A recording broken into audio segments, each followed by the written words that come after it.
Alright, welcome back. Today we are just doing a little bit of JavaScript, and it's not actually that difficult. I'll just show you how to do a simple calculation in JavaScript and show it on the page. So we'll just do a quick doc here with our HTML. Just got index set up. This is just running on local with VS Code. I'm just going to get rid of the white background because otherwise it hurts my eyeballs. Just added a style tag and we've changed it to background dark and foreground white. So now this will be a bit easier on the eyes. Alright, starting off with the JavaScript. First we will need a target for our JavaScript to calculate to, well actually to write to. So we'll just give it an element, we'll just give it a p tag and give it an ID of calc. So this is actually going to be blank, or we can set it to dots. Before the JavaScript runs, you'll just see 2 dots here. Now to add our script, we can just add it in a script tag here. And then within this, we want to get the element by ID. So to do this, we access document.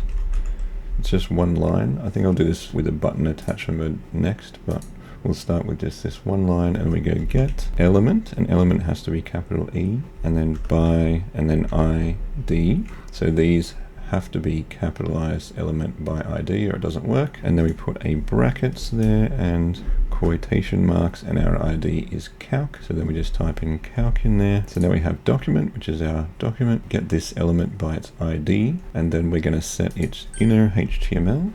So we just go inner, and it actually is pre-filling that. So you go inner text or inner HTML, and then you go equals, and then we can do our calculation. So you could fill this with some text like an X, or even you could do an emoji.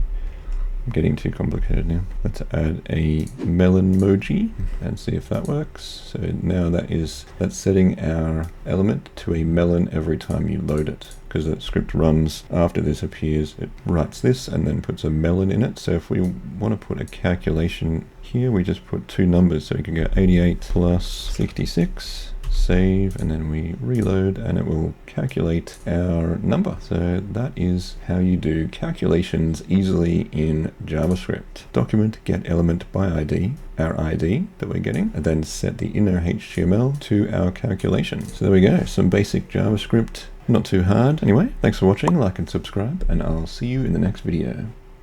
Let's add a melon emoji and see if that works.